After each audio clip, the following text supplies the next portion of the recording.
Shout out to all my conscious artists out there. It's your boy Ian, aka the Renegade Writer, here today to talk about why being an average artist won't cut it anymore. So, first of all, I've committed to doing daily videos and for a year, and I have posted daily videos for the last 21 days. But some of those videos I've taken down because there have been technical issues, blurriness, unsynced audio, crackling audio, and I am committed to still releasing that content, but in an MP3 format in the future. So if anyone's wondering what has happened to that content, that is what's happened. So, boom. Being an average artist isn't going to cut it anymore in 2021. And who is an average artist? So this is who a pro artist is. And an artist could be anyone, a ceramicist, a writer, a speaker, you guys, a martial artist. You guys get the gist. A computer programmer. A pro artist shows up daily for years, and it may only be for 20 minutes a day. They barely take any time off. There are no multi-year gaps. There's no weeks off. There's no months off. And if there is a year off, like I said in one of my previous videos, artistic breaks, it is a very meaningful break that maybe only happens once every couple of decades. There's no multi-year breaks where nothing is going on. That is a pro artist, someone who is doing it for years and then starts to make money because of the value that they can create. So, an average artist is someone who is complacent, who is wishy-washy, who maybe makes all the money. Maybe they make 6 figures of income, but they are not committed to the art. They are not committed for the long haul. Because with art, with all these things I just talked about, you can get better into your 60s. You can even get better into your 70s. Your peak thinking for a lot of the greatest intellectuals were their 60s and their 70s, which is maybe mind-blowing. But, there's going to maybe be a decline in the late 70s and the 80s. But you have so much time. You have decades to peak. This isn't athleticism. You have decades to keep improving.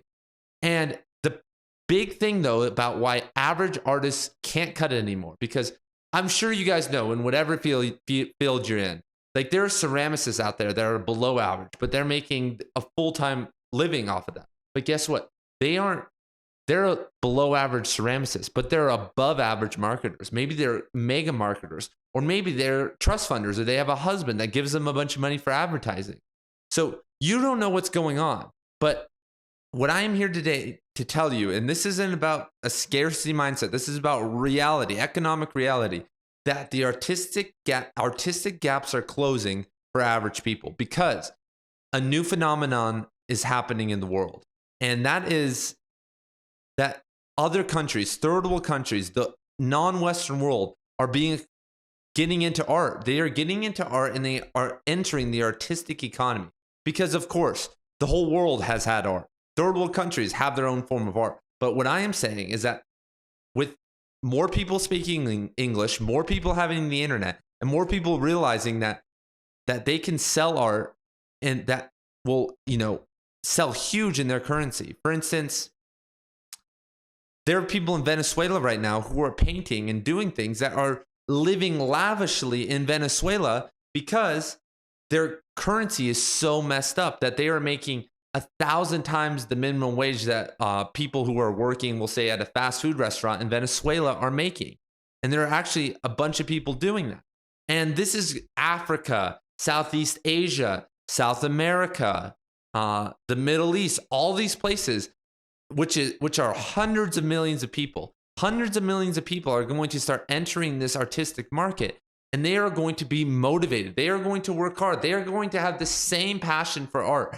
They are no different than you and I. They have the same passion for art, but they're going to use that art to help themselves because, by selling that art but they're going to sell it at a cheaper price than you are. They're going to deliver more and sell more. Or deliver faster and have the same amount of quality that you do. No matter what you are, there could be a speaker in Nigeria 10 years from now who speaks perfect English because they took some English classes and some courses online and are saying the exact same thing I am, but they're doing it in a more economic way, putting out more and then putting it out cheaper, even though this is free right now. Do you guys see what I'm saying? So the gap for average is getting smaller, but this is the good news, everybody.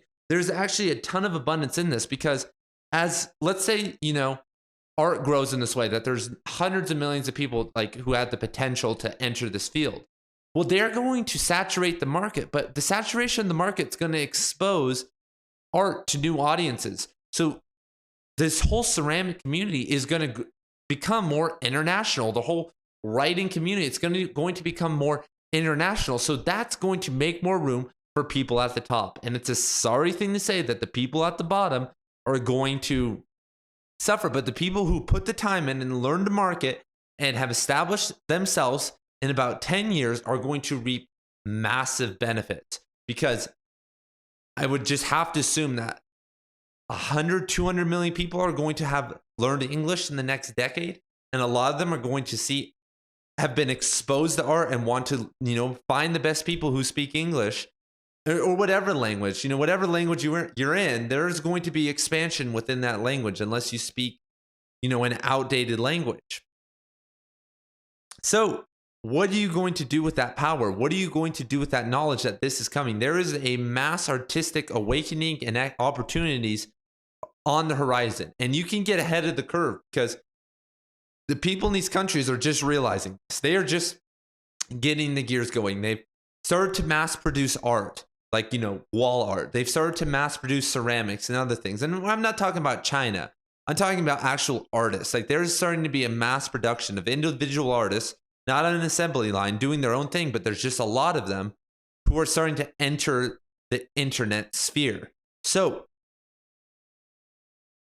what are you going to do to counteract that? The only thing you can do is continue to get better and collaborate with these people. This isn't a bad thing. This is the best thing that can happen for our society, because there's just going to be so much cross-pollination. The Venezuelan artists are going to help us and we're going to help them. There's so much cool stuff that's going to happen. So many cultures are going to be exposed to each other. But if you want to make your living as an artist, then you have to get hip to this. You have to understand that being an average artist isn't going to cut anymore. Anyway, this is my daily video, and check out my video on artistic breaks if you guys want to, get a little bit more into this and see why. And that video kind of gets into why being average, what average is, and why taking years off can be good, but why, it's a plague. It's a plague that's affecting a lot of artists right now. So this is Ian Kadanak signing out. Peace.